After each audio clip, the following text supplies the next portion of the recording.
Well, hey there, and welcome back to another episode of C-Suite Unplugged, an Alberta Better podcast series. In this series, host Adam Legg talks to Alberta's top CEOs, entrepreneurs, and business leaders about their journey to the C-Suite, what keeps them up at night as an Albertan and as a leader in their industry, and what their outlook is for the future.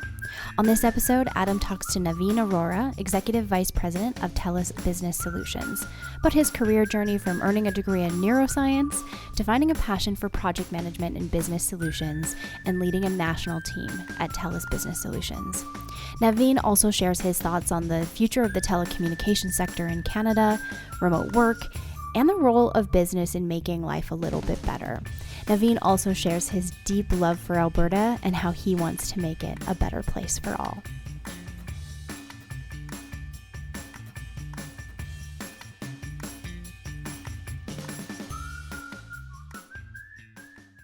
Today, we're going to talk about technology and telecommunications. The ability to connect is vital in today's world, and we've gone from shared telephone lines to, remember those rotary phones? I still miss those actually, to the first cell phones. Remember the brick my dad had back in the day, and now to devices and technology that is so powerful we can pretty much do anything we want with them. Staying on top of these technologies to make life and business easier is no small task. Plus, building the infrastructure to support these technologies is an immense undertaking in a large and sparsely populated country like Canada. Today, we're excited to hear from Navin Arora, President of TELUS Business, about his career, the opportunities and challenges in the telecommunications sector, and where he sees it going in the future. He's a future-focused business leader with a great perspective on the need for technology to support our prosperity, but also the key role of supporting community. Navin, thanks for joining us today. Thanks, Adam, for having me. Navin, before we jump into all things technology and telecommunications, one of the great things about this series is people love to hear the story of our presidents and CEOs in terms of their career journeys, what advice they have for people. So we'd love to explore that a little bit with you. So there's that personal reflection time. But before we dig in, can you give us your elevator pitch as to your role and your company? Yeah, thanks, Adam. And once again, really appreciate being here. And I always enjoy listening to your podcast. So I'm excited to be here as a participant. So in terms of the elevator pitch, I'm Navin Arora, and the Executive Vice President of TELUS and the President of TELUS Business Solutions, or what we internally call TELUS or TBS as an acronym. And I'd say our job at TBS is to support Canadian business, which means we really empower owners, leaders, and teams that use our technology so that they can thrive in a digital world. And I'd say we're a very different kind of company in that we're not afraid to do the hard work to make things easier for our customers. And for my part, my job, which I feel very, very privileged to have, is really leading TBS and the team, which has over 6,000 amazing people across Canada. And what I absolutely love about my job is that no day is the same, and the diversity of what we're doing is so exciting. And and lastly, we work with small businesses in our communities right up to the biggest organizations in the public and private sector. Thanks, Navin. We'll try and get a sense of what an average day of Navin is, even though there's no normal day. But what people love to hear is that journey, your career journey, and we'd love to get what was on the mind of Navin right out of high school. The world is your oyster ahead of you, and what was your thinking? What path did you take from out of high school to the role you have today? Yeah, sure, Adam. And I'll say a little bit before high school. So I'll start by saying that, Alberta has been my home since I was 3 years old. I immigrated from India with my family, the youngest of three.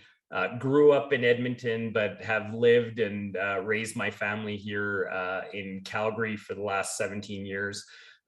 So I'll try not to bring up the Battle of Alberta, as we have a very divided household on this topic. In terms of my career, maybe let's start with the education side. So I went to the University of Alberta earned a degree in neuropsychology, and I chose that program because I originally thought I wanted to be a doctor. But I really enjoyed the ins and outs of managing projects and complex tasks. And so that's why I did a master's program through George Washington University in project management, so I could really focus in that space. And then coming out of university, I landed my first job with the federal government leading data collection projects. I worked my way up from being a phone interviewer to a supervisor, eventually leading multiple projects. And really that experience working with the government was fantastic, because I learned a lot about leadership, how to drive budgets, how to drive results. It gave me a great foundation for my roles that I now have and have previously had at TELUS. So I joined TELUS in 1999, and I was a manager on the Internet Help Desk team at a time when we were still providing dial-up internet, for those of you who remember what that is. So ADSL hadn't even launched back then. And this was really during that dot-com boom, when it seemed like everybody was hopping around to different jobs. And myself being in my late 20s, I thought, okay, that's what I need to think about doing as well. So I'll probably be here at TELUS for maybe 2 or 3 years max and move on to something else. And what I learned is that TELUS was such a dynamic and interesting company. And with all the changes in the telecom industry happening, so rapidly, there were so many new and exciting opportunities within the organization itself. So I ended up staying obviously much longer than 2 or 3 years. And in those first few years, I spent my time in the consumer operations side. And then over the last 23 years, I've had the chance to work in various parts of the business, including Partner Solutions, which is our wholesale division, technology and operations, marketing, some international work, and all the different parts of business or B2B, including the enterprise segment, public sector, mid-market, and small business. And then in 2018, we took a very bold step in our evolution, and we created a single unified national business team. And that's when, I had the good fortune of leading that team as president of TELUS Business Solutions. That's fantastic, Navin. That I'm curious, what was that decision point around? Obviously, you're on that career path or an education path towards medicine. Was it just that love of project management that tricked that wire to move over to something different, or was it just that neuroscience that also sounds very interesting in terms of the decision making of people and behavioral activities, et cetera? What made you move away from medicine? Yeah, it's, I think, like many university students doing their undergrad, you start out thinking this is what you want to do, and then you get exposed to so many amazing and different people and opportunities. And I just realized that, my interest had shifted to doing something more in line with transformative change, to lead large projects in more of a business setting. And I think it was just my maturity over time. I'd say my parents had a bit of an influence, being a good Indian kid, they wanted me to be a doctor. And I thought, okay, I should be a doctor. But then, as I went through that, I realized maybe that's not what's in store for me. Yeah, well, it is, remarkable. We go into university with perspectives of what we're going to do, and we get exposed to so much, and it's often diverges from where we thought we were going to go from the very beginning. Navin, what would you describe as your leadership philosophy? Yeah, it's a great question, Adam. And I like to keep my leadership style very simple and really lead by example. I'm a person that enjoys the simple things in life. I try to share that philosophy with my team and through the way I lead. In today's complex business environment where things are changing pretty constantly, I want my team to really feel empowered to make decisions, freely experiment, And as I like to say, fail fast, learn, and move on. Failure is often an important and necessary step to driving growth and driving innovation. And really, the worst thing we can do is stagnate and not make decisions. And so, as a leader, being able to lead that way is certainly, supported by knowing that we have truly created the best team in the business. And so, big picture, my role as a leader is about making sure our business successfully delivers on the short, medium, and long-term goals of the business, while really making sure that we're making the right investments right now for that longer-term success of the business. And just as important as the people who power TELUS, I'm a big fan of teamwork and the classic saying that the whole is greater than the sum of the parts. Our team has to work hard to hear everyone out as part of the broader organization, something we call fair process. So we're taking into account everybody's perspective and then really making decisions quickly and push forward together. And I think that's super important. Another part of my leadership focus is really around diversity. So when you bring together people from different ethnicities, with their own background, their own culture, their education, experience, knowledge, and ideas and perspectives, it drives incredible creativity, innovation, and really makes for better business and better business decisions. And, I think every team member's, background, talents, voice, and abilities are sources of knowledge and growth. And we really try to encourage everyone to bring their whole selves to work, because it just makes it more fun, and it drives better business outcomes. And really, it just opens up new ways of thinking, new insights, new creative solutions, allows us to lead in the industry and really deliver what our customers and Canadians are looking for. Mm-hmm. Yeah, lots of studies showing the sort of corporate advantage, even down to stock performance, et cetera, through diversity of perspective and input. Navin, I'd love to maybe dig into one point you raised there about the risk taking. I think we're also highly averse to taking risk. I think some of the real tech startups obviously have a very different approach to that. They're smaller. They may not have the big size and scale shareholder base that a TELUS would. How do you, as a leader, create an environment where people do feel comfortable to experiment and to take risks, knowing that it's not going to be catastrophic? For a lot of people, that's not a comfortable space in a traditionally large company.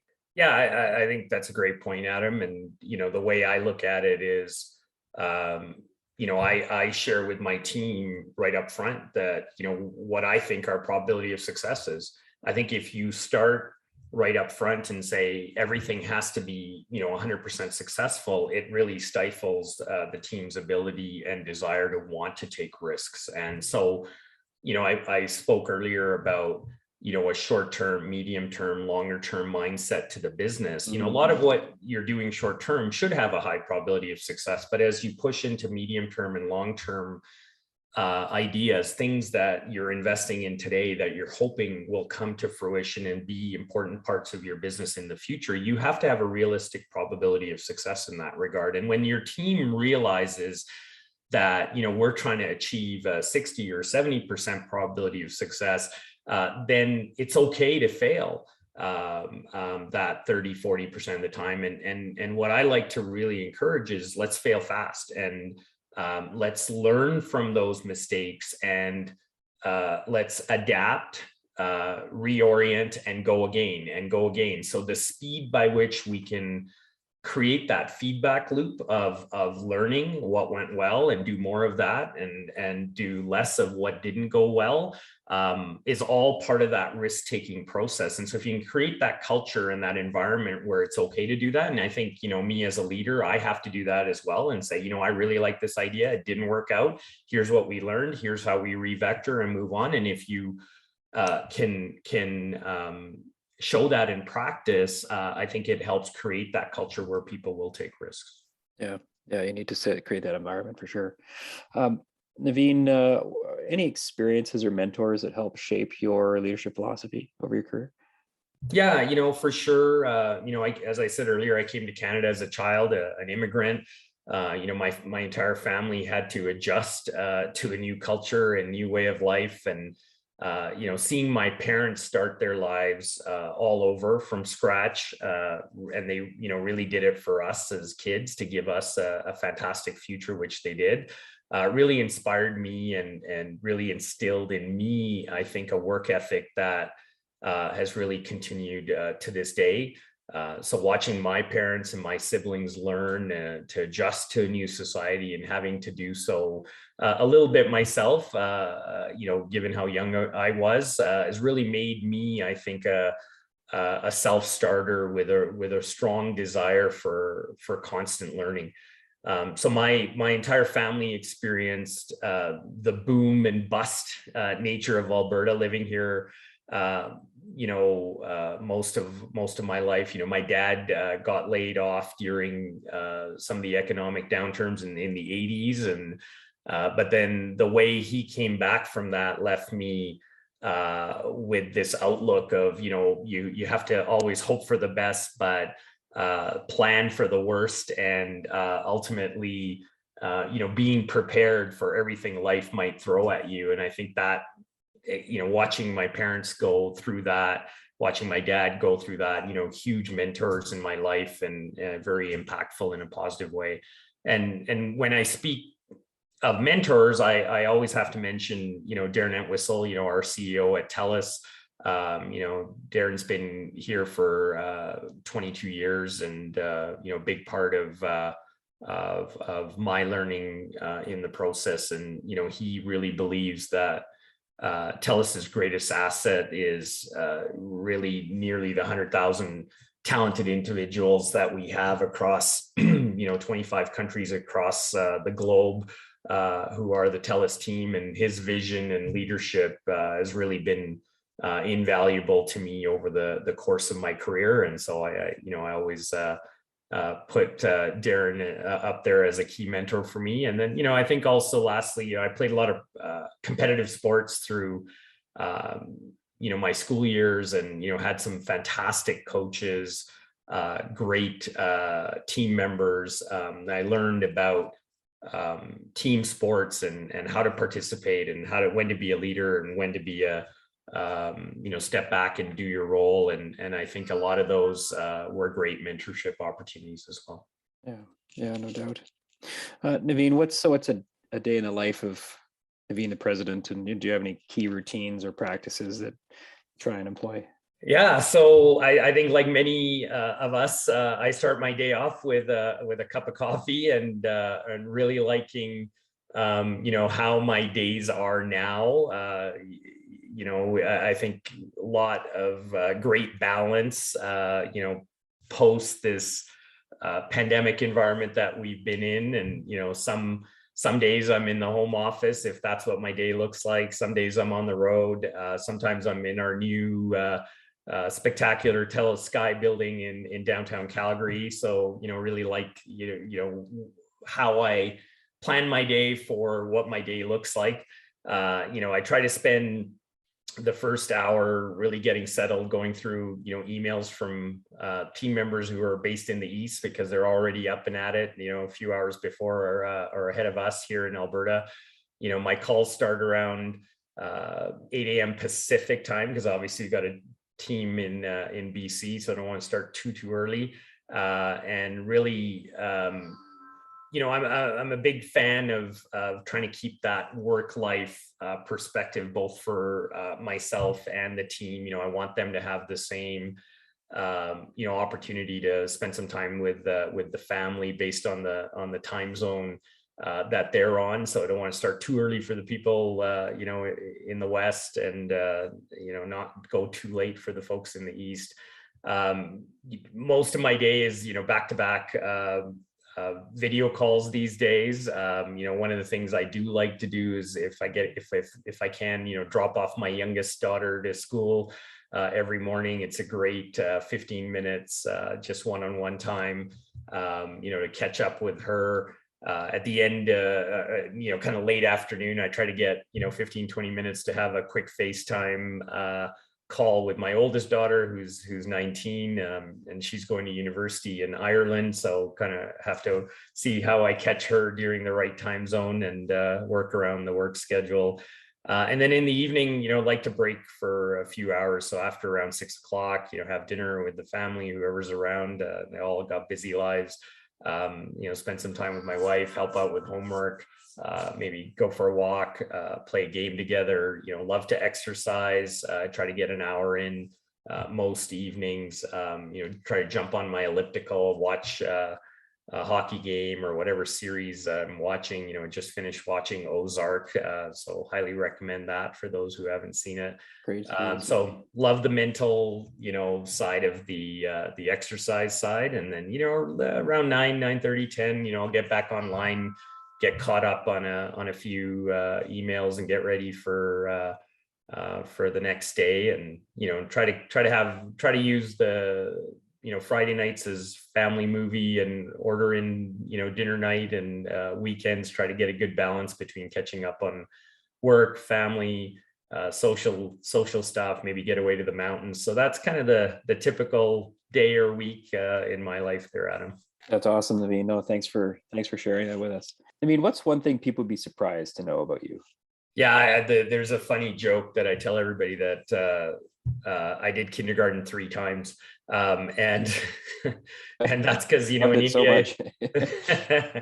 in India you start kindergarten at age 3, which is where I started. Came to Canada, parents put me into school.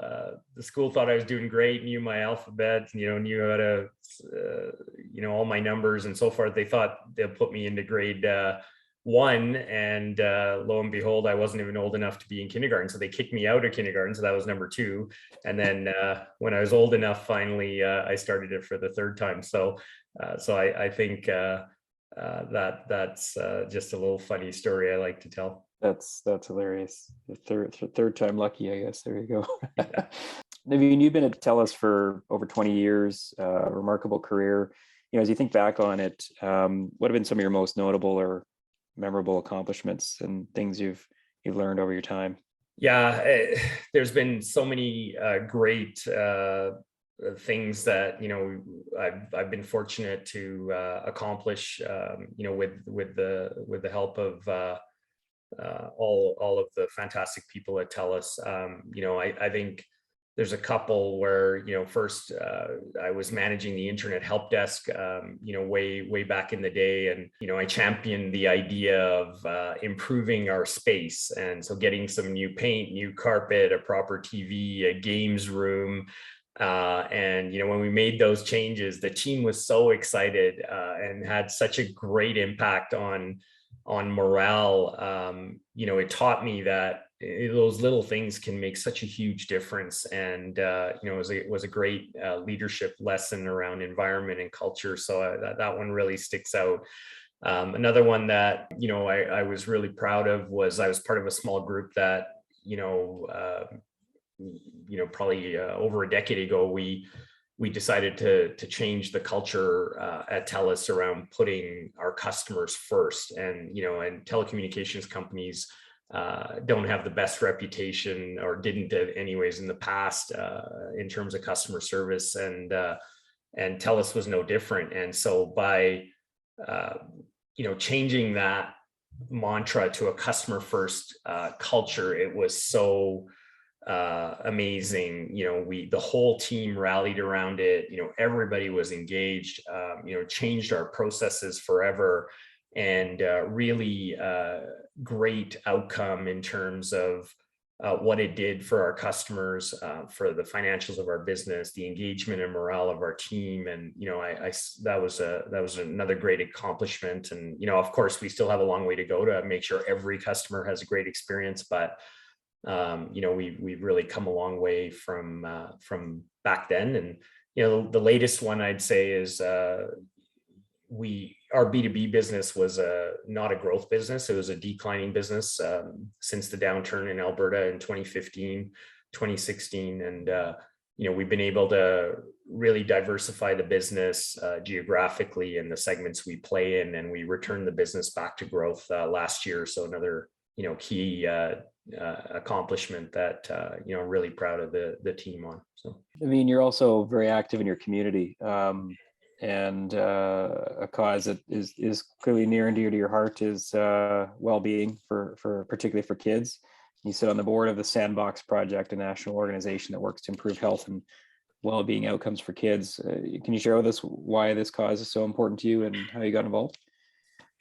Yeah, what I love about actually both the Sandbox Project and my work with the TELUS Calgary Community Board is really our commitment to children, to youth and to families. And, the Sandbox Project has really a goal of making Canada the healthiest place in the world for children to grow up. And, as I mentioned, I'm a dad of two daughters, and, that goal really resonates with me. And, many people don't know that Canada's among,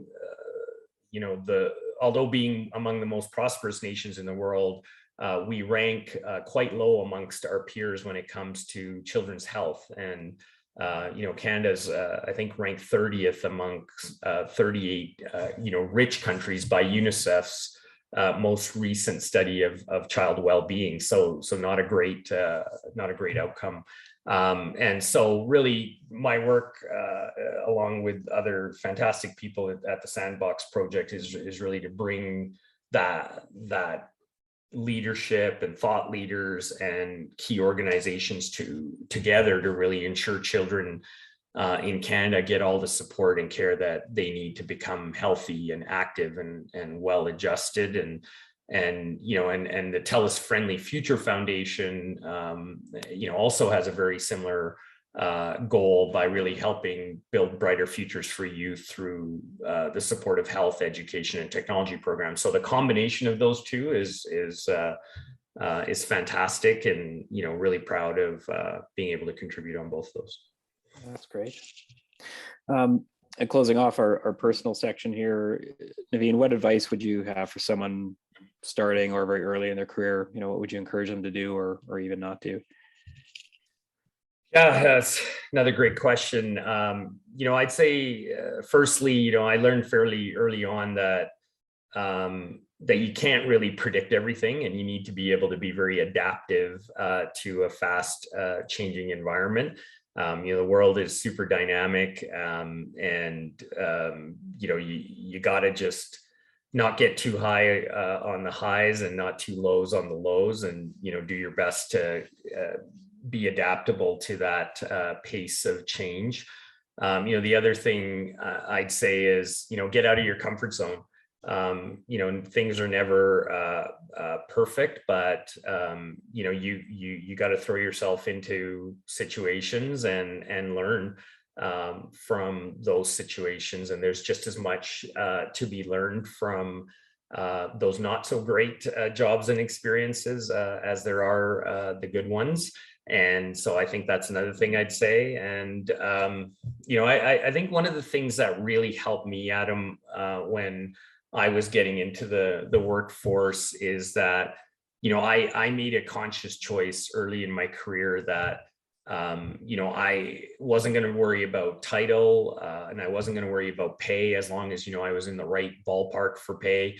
And all I was going to do was focus on learning new things, till, I was 35 years old. That was just my personal goal. And I think that decision really freed me up to go after some very interesting work with a mindset of always propelling myself forward. So the minute I got to a role where I think I got, 80 or 90% of what I was going to learn from that role, I forced myself to go on and do more and do more. And I think that just really helped me build up a great repertoire of great experiences and learnings.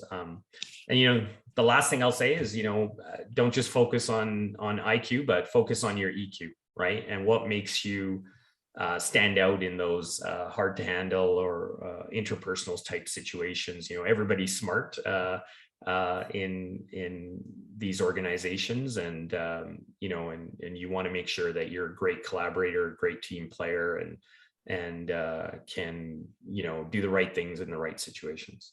Yeah, no, for sure. Well, let's pivot and move to TELUS and technology, etc. You shared a little bit about TELUS Business Solutions, or anything that you didn't cover that you want folks to know about TELUS Business Solutions? I would maybe just top up and say, TELUS Business Solutions is really rewarding for me, in the sense that we're there to really empower businesses to be successful in the digital world, and that is something more important than ever, coming out of the post-pandemic era here that we're in. And it's really about bringing those businesses the absolute best technology so that they can do business, right here in Canada, and give them a competitive advantage to compete around the world. And so, what I love about that is, we're out there to really help business owners save time so that they can focus on what matters most, which is running their business, and help them deliver great customer experiences to their customers, and help them drive greater efficiency and profitability for themselves. And so, one of the things that we did was we launched a program called Stand with Owners during the pandemic, and it was all about getting the message out there to Canadians to support local businesses, and helping promote those local businesses with the strength and reach of TELUS. And we thought that was going to be a program that we just run for the first few months of the pandemic, but it's something that's really grown, and we're in our third year of that, and really excited about how TELUS Business Solutions is giving back to business community. Maybe let's take kind of a bigger picture view in terms of that, the realities of running a telecommunications company in Canada. We're big, we're vast, we're cold, sparsely populated. Companies like TELUS often take it on the chin in terms of how much Canada's fees are related to other places like the US or Europe, and I think we sort of lose the perspective of the differences of running that kind of company in those different countries. Perhaps share with folks, what does that look like in terms of running a telco here in Canada, and how is it different than, say, the US or Europe? Yeah, it's very different, and I'll talk to that here in a second. But what I think I will start with is that TELUS is now so much more than a telco. We're a true global technology powerhouse, in my opinion, with our expansion into health and agriculture, and a lot of the digital transformation solutions we provide through TELUS International. And so, while it's true, Adam, that we have a lot of telecom related products and services, we have diversified significantly in the last 20 years, and grown our market capitalization over that time from $8 billion to $51 billion. So great success story there in terms of diversification. But in terms of your question around how we do business in Canada is really different than how others do it around the world. Size-wise, as we're a very large country, but in comparison of population, we have the same number of people as just one state, the state of California in the US. So, Canada also has a very diverse topology, with varying, trains and altitude, which really means when we invest in technologies to bridge, distances, we have to do that considering those challenges. And, with a combination of, the harsh climate we live in, a broad geographical footprint, the population density being, much lower as compared to US and Europe, our capital spend as a percentage of revenue and cost per subscribers have always been and continue to be higher for Canadian telcos, versus the global average. And, so all that to say that as an organization, we're very committed to connecting Canada, and we're bridging those digital divides to ensure everyone has equal access to our technology, including rural, remote, and Indigenous communities. And as you may know, Adam, Canada enjoys some of the best networks in the world. And, I'm proud to say that TELUS is a leader on that front. And, just as an example, in January, UCLA, an independent organization, well-known globally, really named TELUS the fastest mobile provider in all of North America. So, coming out of the pandemic, really proud of how our networks performed, where we rank globally, and what we've been able to do in Canada to give Canada, a global competitive advantage by leveraging this technology in great ways. What are the key trends and directions we're heading in Canada here from that sort of broad technology standpoint? I think it could be everything from 5G to satellite to Internet of Things. What does that mean in terms of where you're putting your time and capital?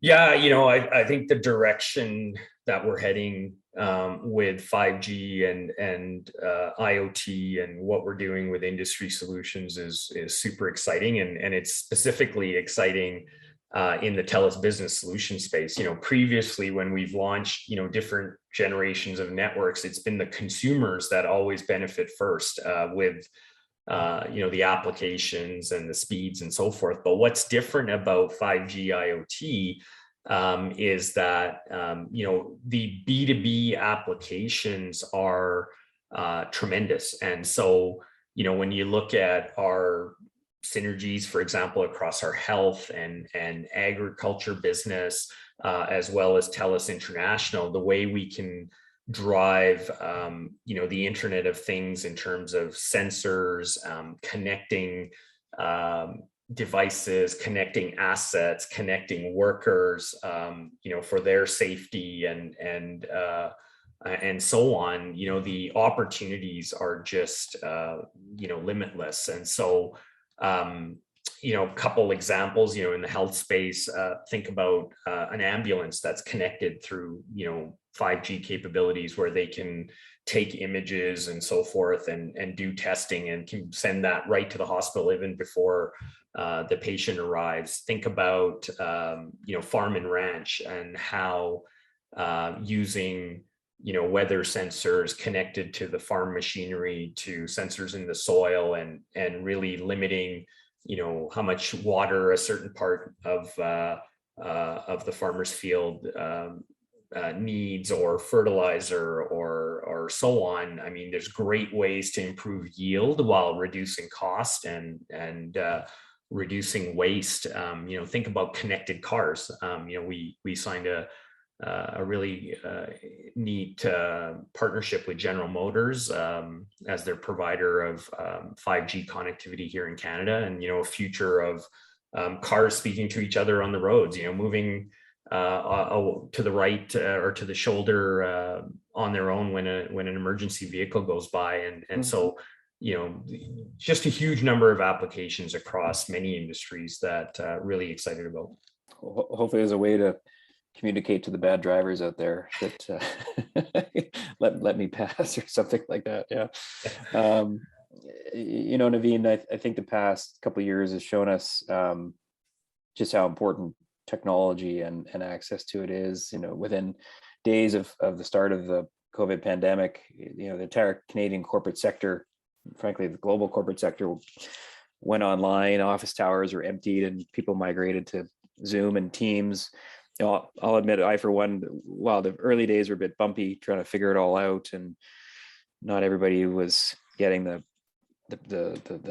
access that they wanted. Overall, I think I was surprised at how it all happened without any real massive challenges in terms of network strain and downs and outages and things like that. And so, what did COVID do in terms of the Canadian business landscape with respect to technology? And I've heard lots of stories about it accelerated us multiple years in a span of a few months and whatnot. And how were you? What was your take on continuity and how things operated when we all went virtual?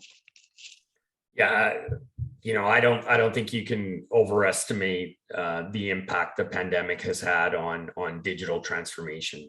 Businesses truly innovated to help themselves and the rest of the world, cope with COVID.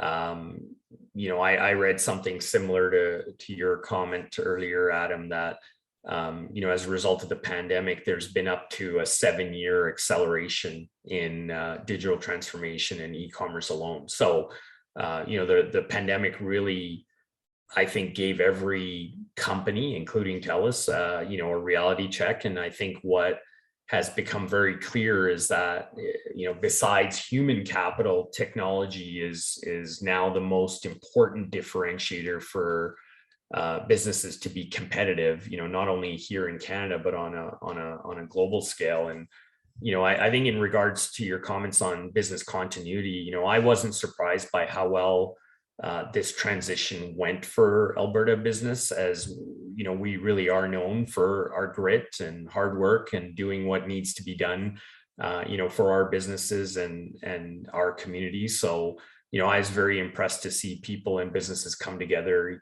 for the greater good of Albertans, to be honest. And, just personally really proud to be an Albertan and work for an organization that believes in Alberta's potential, and, really proud of how well our networks and our technology held up during immense load to really support the citizens of Alberta, to give them that advantage and the support they needed throughout that pandemic. So really proud of the team, and really proud of how the technology has stood up.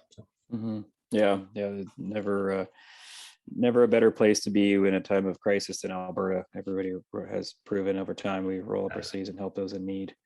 Now, fast forward, we're sort of 2 and a bit years past the beginning of the pandemic, and we've been working remotely largely for that time. And now we're starting to see, with many of the restrictions lifted, folks are returning to their offices. I know TELUS exploring that as well. Be curious in terms of what you've heard from your clients or even observed about really 2 things. How have business technologies needs changed? And 2, what are you seeing with respect to that shift to remote or hybrid working environments? And what does that do in terms of the technology requirements of companies? Yeah, I think one of the things that's been permanently altered is not only, where we work, but how we're going to work going forward. And, roughly 35% of the workforce is now working remotely, and post-pandemic, and I hope we're nearly there now. Many people want some continued variation of a remote working model. So, our customers really need a network and technology environment that can handle that increased digitization and capacity of how we now want to work and do business. And, I think this is even more critical in rural areas, and really bridging that digital divide between rural and urban. And that's never been more important than it is now. So, businesses are going to need robust IT plans and dedicated secure bandwidth to cope with all of the growth and the number of digital tools, the number of connected devices, technology, the data processing that's required to drive artificial intelligence. And, as I spoke about earlier, the Internet of Things and all of the edge computing that comes along with that. So, I really expect to see that there'll be a shift from cubicles to spaces where people can come together, both physically and virtually, or some combination of the both, and really can connect seamlessly, from one platform to another, perhaps within the same room or within the same building, or remotely from, thousands of miles away. So, I would say my advice to businesses is, really have a good plan in place. And that's going to be important to really unlocking, seamless and very productive workplaces and workspaces for your teams long term. In terms of connectivity, Navin, one of the big conversations that has been happening around our country lately is really around those sort of more rural, remote access to broadband. We've seen it in some budgets, provincially and federally. We hear it from many of our members who operate in more remote and regional areas. Perhaps you spoke to it a bit earlier about TELUS's role in that. Perhaps share with us, what's your outlook with respect to ensuring that sort of every corner of this province is covered in high speed broadband, and what have you been doing to engage in those communities, rural, remote, or Indigenous, who are perhaps right now lacking in those kinds of services? Yeah, TELUS has had an amazingly long history of doing our part to really help make the future better for Alberta and all of its communities. As an example, since 2000, we've invested $55 billion in technology and operations in Alberta, and just a few days ago we announced that we're investing another $17 billion in Alberta over the next 4 years, specifically focused on network infrastructure, operations, and then of course the spectrum, that we need to roll out 5G. And what I'm excited about is not only are we connecting communities, but we're also creating 8,500 jobs for Albertans. Both at TELUS and through, our vast partner ecosystem that's going to help us build out these capabilities. And so, we're very committed to bridging the digital divide. A great example of how this has happened is in 2020, in response to COVID-19. TELUS fast-tracked capital investments totaling $3.5 billion. Bringing high-speed internet and TV to 30 rural communities and ensuring, more Albertans had that network connectivity that they needed to be able to, live and work remotely. And so, I think the partnerships that we have, both with private industry, government at all levels, is fantastic, and it's something we're committed to continue to aggressively build out that connectivity across all aspects of Alberta, and really looking forward to driving that partnership to achieve that. Yeah, no, it's so critical to the economic development of the province, and just letting people feel they are connected in these very, very turbulent times, for sure. Navin, let's close with some long-term outlook going forward in the future here. You and I sit down 5 years from now. Where is technology heading, and what will we be doing and using in 5 years from a technology standpoint? Yeah, I'm very excited about where we're going to be in 5 years' time. I mentioned earlier that you're going to start to hear a lot about 5G and IoT. 5G is not a sprint; it's a bit of a marathon, and it's going to drive a huge transformation for business right here in Alberta. Whether that's in our traditional industries or new startups, really that are driving tech-based innovation to help diversify our economy. And so just a little bit about 5G and why it's so important 5 years from now. 5G is 10 times faster and 5 times more responsive than the networks that we have today. And so, what that means is there's ultra low latency. And so that ultra low latency means it's super fast and responsive. And so, like those spotty conference calls or those videos that need time to buffer, or those files that take time to upload or download, that's all going to be instant in a world of 5G. And so for businesses, that 5G capability really opens up a world of possibilities. I mentioned previously the role that sensors are going to play, the roles that the capabilities that those sensors will have in terms of the data that they will produce, the ability to use that data to improve customer experiences, improve productivity, improve efficiency. That cuts across, all industries, all verticals, and, helps solve some very important challenges, such as, ESG or environmental and sustainability type challenges that we have. And so this technology is going to be revolutionary in terms of our ability to drive that level of innovation, create ecosystems of innovation across multiple industries within our province. And I'm very excited about that, Adam. Yeah, 5G sounds pretty interesting, pretty exciting, about what can be connected and what can talk to what. It's I know it's laden with a whole bunch of other issues like Huawei, et cetera. We won't have time to get into that, but it's definitely an interesting future that it could create for ourselves. What are you most excited about for the future of TELUS? What's on the horizon for the company and Business Solutions?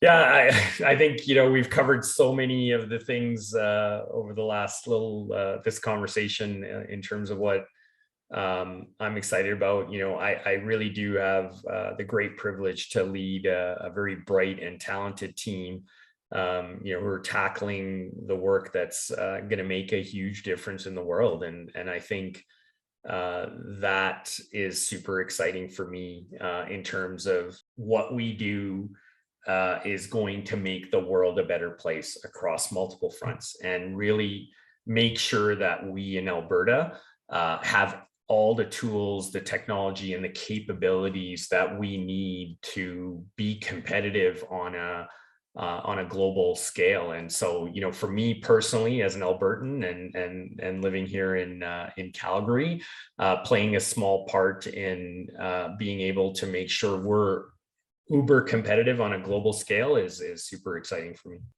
Big picture for Alberta, what are you most excited about for the future of this province? Yeah, I love the people of Alberta, just being known for the energy, the grit, the entrepreneurial spirit. We really believe anything is possible in this province, and we know they're eager to do the big things to lead the world. And I shared my personal story about going through the booms and busts of Alberta, with my family and what I learned through that. And I actually think that makes us an extremely resilient province. And so, what I've seen in Alberta over the last 5-6 years in terms of, how we took the challenges in traditional industries, and how we turned those challenges into amazing advantages for Alberta, to be honest, leveraging innovation, leveraging technology, focusing on the environment and sustainability. That's super exciting. And at the same time, a lot of what we've done over the last decade or so to create those new innovative ecosystems that either support our traditional industries or are brand new industries for Alberta, I think is going to really serve us well. And so I'm very excited for what both of those paths are going to do for Alberta, and I'm excited for my kids in the long term for this province. Yeah, me too.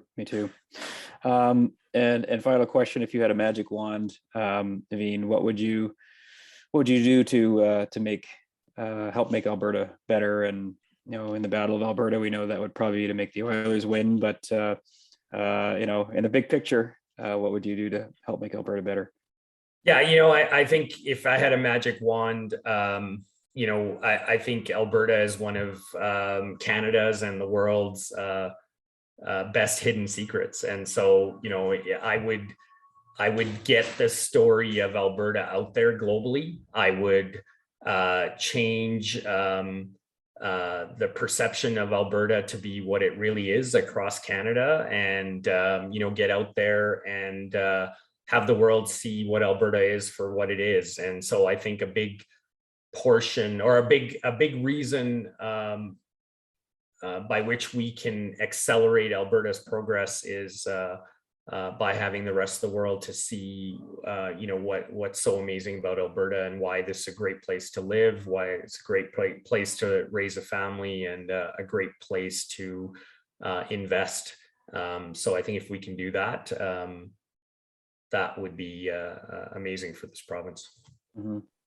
What a great place to end our conversation here, Navin. Thanks so much for joining us, sharing your story, your insights, your perspectives, talking about technology, and the optimism for this place we call Alberta. So thank you.